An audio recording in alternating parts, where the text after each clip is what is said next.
और मेरे प्यारे भाई बहन लोग, क्या हालचाल, कैसे हो आप सब एकदम बढ़िया। तो यार आज हम लोग पढ़ने वाले हैं द पोर्ट मेकर, एक ऐसी कहानी जो तुम्हें सिखाती है कि तुम्हें अपने ड्रीम को फॉलो करना चाहिए। चाहे तुम्हारे पेरेंट्स राजी हो या न हो, लेकिन तुम्हें अपने ड्रीम को फॉलो करना चाहिए, अपने पैशन को फॉलो करना चाहिए, अपने इंटरेस्ट को फॉलो करना चाहिए। कल को ये रिग्रेट नहीं होना चाहिए कि मम्मी पापा ने ये करने नहीं दिया, वरना आज मैं भी कहां से कहां होता। उनको ब्लेम करने से अच्छा है कि रिस्क लो और खुद ही कुछ करो। देखो हमारे माता पिता जो है ना, वो इस बदलती हुई जनरेशन को समझ नहीं पा रहे हैं, इस जेनजी जनरेशन को समझ नहीं पा रहे हैं। उनके लिए वही उनका पुराना ओल्ड कल्चर है, जहां गरीबी से निकलने का एक ही रास्ता था, पढ़ाई। लेकिन आज की इस जेनजी जनरेशन में सक्सेसफुल होने के लिए बहुत सारे रास्ते खुल गए हैं। ये जो कहानी है ना तुम्हारी, कुछ हद तक तुमको ये भी सिखाती है कि अपने कल्चर को कैसे प्रिजर्व करके रखा जाए। जो काम हमारे माता पिता करते आ रहे हैं, उसी में बेहतर हो कि हम उसको लार्ज स्केल पे करें। अच्छा तुम ही बताओ, अगर तुम्हारे माता पिता खेती करते थे, एक फार्मर थे, तो क्या वो तुमको फार्मर बनने की सलाह देंगे?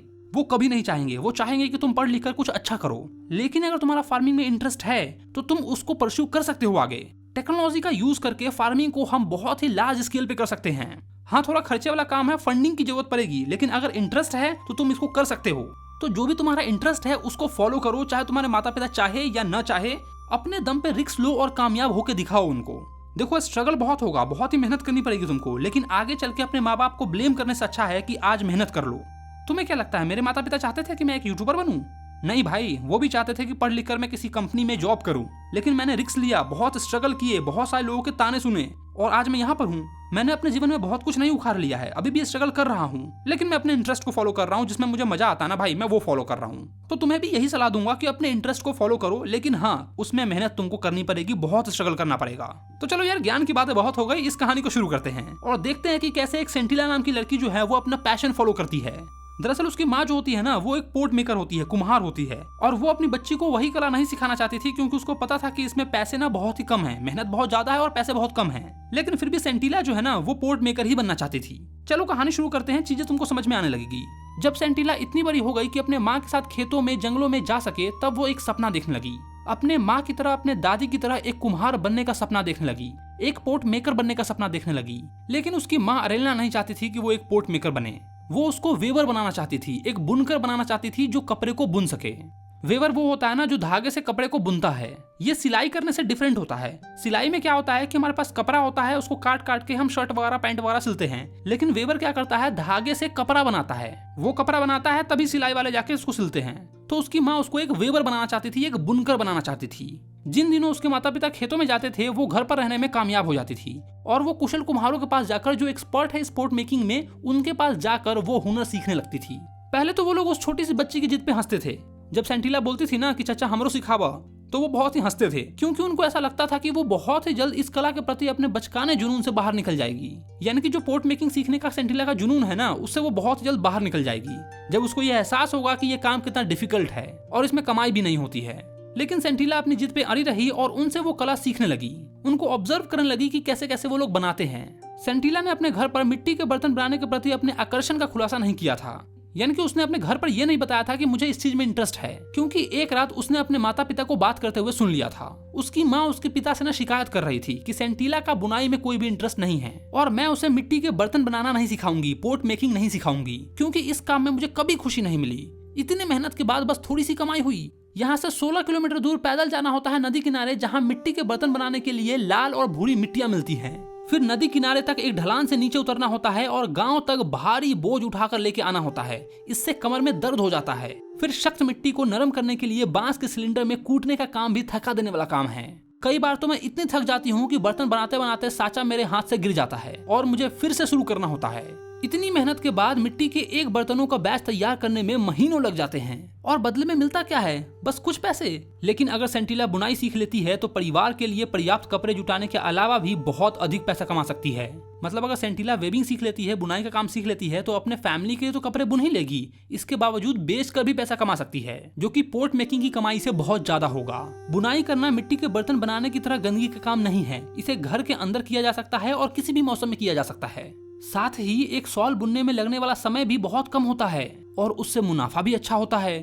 उसकी माँ वेविंग को पोर्ट मेकिंग से कंपेयर करके बता रही है। पोर्ट मेकिंग हर मौसम में नहीं किया जा सकता है, क्योंकि उसको धूप चाहिए होता है सूखने के लिए, लेकिन वेविंग वो तो घर के अंदर किसी भी मौसम में किया जा सकता है। मिट्टी के बर्तन बनाकर बेचने में बहुत ही कम पैसे मिलते हैं, लेकिन अगर वो शॉल बनाएगी तो उससे ज्यादा पैसा होगा। और कपड़े को बुनने में ना घर भी गंदा नहीं होता है, हाथ भी गंदा नहीं होता है। लेकिन अगर मिट्टी का बर्तन बनाओगे तो भाई मिट्टी का खेल है, वो तो गंदा होगा ही होगा। यही सब कारणों से सेंटिला की माँ उसको पोट मेकर नहीं बनाना चाहती थी। लेकिन यह सेंटिला भी कहाँ मानने वाली थी। वो कुम्हारों को काम करते हुए देखने के लिए आती रही। उसने देखा कि कैसे मिट्टी को पानी में मिलाया जाता है, कैसे उसको कूटा जाता है और कितनी सावधानी पूर्वक से अपना बायां हाथ नरम मिट्टी के ढेर में डालकर बड़ी ही कुशलता के साथ मिट्टी के ढेर को घुमाया जाता है। फिर दाहिने हाथ में पकड़े हुए स्पैटुला से उसको आकार दिया जाता है। स्पैटुला एक लकड़ी के चम्मच की तरह होता है जिसको कुम्हार लोग टैप टैप करके ना मिट्टी को आकार देते हैं। वो लोग राइट हैंड से स्पैटुला की मदद से मिट्टी को हल्का हल्का ठोकते हैं, टैप टैप करते हैं और फिर लेफ्ट हैंड से उसको आकार देते हैं। और सेंटिला उस थपथपाने की मधुर संगीत को सुनती थी और मंत्रमुग्ध होकर अपने आंखों के सामने एक आकारहीन मिट्टी के ढेर को बर्तन में उभरते हुए देखती थी। वो समझ नहीं पाती थी कि कैसे एक मिट्टी के ढेर से इतना अच्छा पोट तैयार हो जाता है। वो उस कला को सीखना चाहती थी यार। 2-3 दिनों के बाद उन बर्तनों को फाइनल टचअप दिया जाता था ताकि उनको मनचाहा आकार मिल सके और उनकी बनावटों को भी चेक किया जा सके। उसके बाद ही बर्तनों को धूप में सूखने के लिए निकाला जाता था और फिर उसे सूखी बांस और लकड़ी के बिस्तर के ऊपर एक समान पैटर्न में लकड़ी की भट्टी के ऊपर रखा जाता था। उसके ऊपर फिर से सूखा बांस रखा जाता था और भट्टी को जलाया जाता था। इस पूरे प्रोसेस में इस बात का विशेष रूप से ध्यान रखा जाता था कि तापमान जो है ना वो एकदम मेंटेन रहे। इस पूरे प्रोसेस को बहुत ही ध्यान पूर्वक किया जाता था, क्योंकि अगर भट्टी का तापमान कम या ज्यादा हो जाता है तो पूरा बैच खराब हो जाता है, सारे किए कराए पर पानी फिर जाता है। इधर अरेला को अपनी बेटी के आने जाने के बारे में पता चल गया था, लेकिन उसने अनजान बनने का नाटक किया। दोपहर ढलते ढलते सेंटिला को घर जल्दी लौटना पड़ता था ताकि जब उसकी माँ खेतों से लौटे तो वो वहाँ मौजूद रहे, वरना उसकी माँ को शक हो जाता। हालांकि उसकी माँ को तो पहले से ही पता था। धीरे धीरे सेंटिला के आने जाने का चर्चा पूरे गांव में होने लगा। लोग हैरान थे कि क्यों एरेला अपनी बेटी को ये हुनर नहीं सिखाना चाहती है। गांव वालों को इस बात की चिंता थी कि अगर सभी कुम्हार ऐसे ही करने लगेंगे तो उनकी जगह लेने के लिए कोई कुशल कुम्हार नहीं बच जाएगा। उनका जो ट्रेडिशन है, उनकी जो परंपरा है वो खत्म हो जाएगी। हालांकि तुमको पता है ये परंपरा सचमुच में खत्म होती जा रही है और वास्तव में इस काम में बहुत ही कम पैसे हैं। ये मैं इसलिए बोल रहा हूँ ना क्योंकि मेरे गांव में कुम्हार आया करता था दिया हुआ देने दीपावली के टाइम पे, बट अब उन्होंने आना बंद कर दिया है क्योंकि उनके बच्चे बाहर कमाने चले गए और उनसे अब वो होता नहीं है क्योंकि बूढ़े हो गए हैं। खैर चलो आगे बढ़ते हैं। एक दिन सेंटिला के पिता मुसाबो को ग्राम परिषद में बुलाया गया। मतलब विलेज के जो काउंसलर लोग होते हैं ना, पंचायत वगैरह के लोग जो होते हैं, उन्होंने उनको बुलाया और पूछा कि एरेला अपनी बेटी को मिट्टी के बर्तन बनाना क्यों नहीं सिखा रही है। तो उसके पिता ने बड़ी ही विनम्रता के साथ जवाब दिया, हो चचा और भैया सब सुनिए, एरेला ने ये कभी नहीं कहा कि वो अपनी बेटी को मिट्टी के बर्तन बनाना नहीं सिखाएगी। बात सिर्फ इतनी सी है कि हम चाहते थे कि बीमारी के बाद वो स्वस्थ हो जाए, फिर हम उसको सिखाएंगे। जल्द ही आप लोग सेंटिला को गाँव के सबसे अच्छे बर्तन बनाते हुए देखेंगे। मेसोबा के स्पष्टीकरण सुनने के बाद बड़े बुजुर्ग ने उसे जाने दिया और चेतावनी दी कि वो एरेला को ये याद दिलाए कि पीढ़ी दर पीढ़ी चलती आ रही इस कला को अपनी बेटी को सिखाना उसका कर्तव्य है। उन्होंने उसे ये भी बताया कि मिट्टी के बर्तन बनाने जैसी कला जो है न केवल लोगों की जरूरतों को पूरी करती है बल्कि उनकी परंपरा और इतिहास का प्रतीक भी है, किसी एक व्यक्ति की संपत्ति नहीं है। और विशेषज्ञों का ये दायित्व है कि ये कला न केवल वो अपने बच्चों को बल्कि जो कोई भी सीखना चाहता है उनको सिखाए। मेसोबा घर गया और उसने एरेला से इस विषय पे चर्चा की। अगले साल एरेला सेंटिला को नदी के किनारे ले गई जहां पर भूरे और लाल रंग की मिट्टी पाई जाती है। उसने सेंटिला को दाव, जो कि एक प्रकार का औजार होता है, उससे मिट्टी खोदना सिखाया, उसे टोकरी में डालना सिखाया और कार्यशाला में ले जाकर उसे भिंगोना सिखाया। फिर उसे बांस के सिलेंडर में सही अनुपात में भरकर कूटना सिखाया, कैसे बांस के सिलेंडर में राइट प्रोपोर्शन में डालना है और कूटना है, वो सारी चीजें सिखाई। सेंटिला ये सारी चीजें बहुत ही जल्दी सीख गई और उसने मिट्टी को मुलायम आटे में बदल दिया, एकदम आटे की तरह मुलायम कर दिया। लेकिन जब उसने मिट्टी के ढेर को बर्तन के आकार देने की कोशिश की तो वो फेल हो गई। वो मिट्टी के लोई को ठीक से पकड़ भी नहीं पा रही थी। उसकी माँ बस कोने में खड़े होकर सेंटिला को बार बार कोशिश करते हुए देखती रही। जब सेंटिला शर्म और निराशा से सिर झुकाकर बैठ गई तब एरेला ने अपना काम दिखाया। उसने देखते ही देखते लोई को एक सुंदर बर्तन में बदल दिया। ये अभ्यास लगभग 1 साल तक चलता रहा, लेकिन सेंटिला अपनी माँ से कुछ भी नहीं सीख पाई। अगले साल जब सेंटिला बड़ी हुई तो रिवाजों के मुताबिक उसको कुछ रातों के लिए लड़कियों के एक छात्रावास में रहने के लिए भेजा गया, जिसकी देखरेख एक दयालु अधेड़ उम्र की औरत करती थी, जिसको लड़की या ओनुला या आंटी कह के बुलाती थी। उसने सेंटिला के परिवार में होने वाले कलेश के बारे में सुना था और उसने ये निश्चय किया कि वो लड़की की मदद करेगी, यानी कि सेंटिला की मदद करेगी। एक शाम जब सेंटिला को छोड़कर सभी लड़कियां एक संगीत संध्या में गई थी तो ओनुला ने उसे चुपचाप अपनी टोकरी से कुछ मिट्टी और औजार निकालते हुए देखा। उसने सेंटिला के बर्तन बनाने के अनाड़ीपन प्रयासों को देखा और ये महसूस किया कि वो काफी ज्यादा तनाव में है और इतने तनाव में होने के कारण ही वो मिट्टी को सही आकार देने में असमर्थ हो रही थी।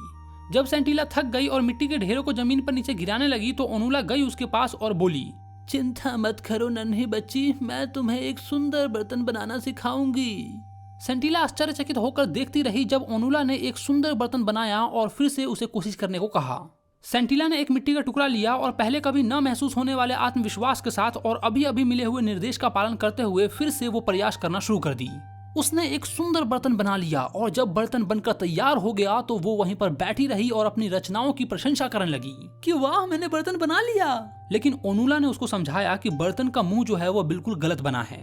सेंटिला ने निराश होकर ओनुला की ओर देखा। फिर ओनुला मुस्कुराई और बोली, अगली बार जब तुम अपनी माँ के साथ काम करो तो ध्यान से देखना वो बर्तन का मुंह कैसे बना रही है। तुम जल्दी सीखती हो, अच्छा करोगी। फिर सेंटिला ने बिल्कुल वैसा ही किया। अगली बार बर्तन बनाते समय सेंटिला ने देखा कि उसकी माँ बाएं हाथ और चम्मच को कैसे पकड़ती है, बर्तनों का मुंह बनाते समय वो मिट्टी को कैसे धीमा करती है और किनारे को बनाने के लिए मुंह पर आटे की लंबी पट्टी कैसे लगाती है। फिर एक चमकदार धूप वाले दिन एरेलना ने सेंटिला को कहा कि हमें जितना हो सके उतने बर्तन बनाने की कोशिश करनी चाहिए, नहीं तो उन्हें सुखाने के लिए पर्याप्त धूप नहीं मिलेगा। वो काम करने के लिए काफी जल्दी शेड में चली गई और हमेशा की तरह एरेलना ने जल्दी एक बैच पूरा तैयार कर दिया और फिर सेंटिला को काम संभालने के लिए कहा। सिर दर्द और पीठ दर्द की शिकायत करते हुए वो बाहर चली गई और सेंटिला को कहा कि जितना हो सके वो उतने बर्तन बनाने की कोशिश करे। सेंटिला बहुत ही हैरान थी और अनएक्सपेक्टेड तरीके से अपने बाएं हाथ से पूरी तालमेल के साथ मिट्टी को फेंटने लगी। कुछ ही देर में उसको एहसास हुआ कि बर्तन तैयार है। उसने दूसरा बर्तन बनाना शुरू किया, फिर तीसरा और धीरे धीरे अचानक उसने गति पकड़ ली। बिल्कुल अपनी माँ की तरह तेजी और कुशलता में एक के बाद एक बर्तन बनाती चली गई। अंत में जब उसने अपने बर्तनों की कतार को देखा तो उसे पता चला कि अपने माँ के बराबर बर्तन बनाने में बस एक बर्तन ही कम रह गई थी। मतलब उसने ऑलमोस्ट अपनी माँ के बराबर बर्तन बना दिए थे, बस एक कम रह गया था। परिश्रम से थकी हुई सेंटिला ने घर के अंदर जाकर अपनी माँ के साथ दोपहर का भोजन करने का फैसला किया। जब वो दहलीज पे पहुंची तो उसने अपनी माँ को जमीन पर गिरा पाया। उनकी सांसें रुक गई थी। सेंटिला एकदम घबरा गई और मदद के लिए गांव की तरफ दौड़ी। गांव वाले दौड़कर घर पहुंचे और मिसोबा को बुलाया। अगली सुबह जब एरेलना की लाश को घर से बाहर ले जाया जा रहा था तो सेंटिला उसके पीछे दौड़ते हुए चिल्लाई, माँ, मैं ऐसा नहीं चाहती थी, ये बस मेरे साथ हो गया, कृपया मुझे क्षमा कर दीजिए। ओनुला को छोड़कर बाकी सभी को उसकी बात समझ में नहीं आई कि आखिर क्यों वो अपनी माँ से ऐसी बातें कर रही है। ओनुला को अपने सहज ज्ञान से अनुभव हो गया कि कुछ महत्वपूर्ण घटना घटी है। लौटते समय ओनुला ने देखा कि कार्यशाल का दरवाजा थोड़ा सा खुला हुआ है। जिज्ञासावश वो अंदर गई और अचानक रुक गई। नए बने बर्तनों की दो कतार एक दूसरे के बगल में रखी थी। उसे उनमें कोई भी अंतर नहीं दिखा, वो दोनों एग्जैक्टली सेम थे। ओनुला वहाँ काफी देर तक खड़ी रही, मानो वो किसी नई घटना को समझने की कोशिश कर रही हो। धीरे धीरे वो उस अद्भुत जगह से चली गई, क्योंकि उसको इस बात का एहसास हो गया था कि जो दो बर्तनों का समूह रखा हुआ है वो एकदम परफेक्ट सिमेट्री में बना है। मतलब दोनों में कोई अंतर नहीं है, दोनों ही परफेक्ट तरीके से बना हुआ है। और वो ये भी समझ गई थी कि इनमें से एक बैच जो है वो सेंटिला की माँ ने बनाया है और एक बैच जो है वो सेंटिला ने बनाया है। और वो इस बात का जीता जागता सबूत थी और एक नए पोर्ट मेकर का जन्म हो गया था। जी हाँ, आखिरकार सेंटिला एक पोर्ट मेकर बन गई। उसकी माँ मरते मरते एक नए पोर्ट मेकर को जन्म देके गई। उसने अपने दायित्व को पूरा किया और अपनी परंपरा को बचा लिया। तो बस भाई यहीं पर हो गई आपकी आज की ये कहानी खत्म। अगर आपको इस चैप्टर के क्वेश्चन आंसर चाहिए या फिर एमसीक्यू चाहिए तो वो एप्लीकेशन पे ऑलरेडी अवेलेबल है, वहां से जाकर ले लो। बाकी तुम्हारा ड्रीम क्या है, तुम क्या करना चाहते हो, वो मुझे तुम नीचे कमेंट बॉक्स में बताओ। वीडियो अच्छा लगा हो तो वीडियो को लाइक करो और अगर आपने अपने भाई के चैनल को सब्सक्राइब नहीं किया तो क्या करो भाई लोग, चैनल को सब्सक्राइब मारो यार, फ्री का है, कर लो। चलो तो मैं मिलता हूं तुमको नेक्स्ट वीडियो में। Bye bye, love you.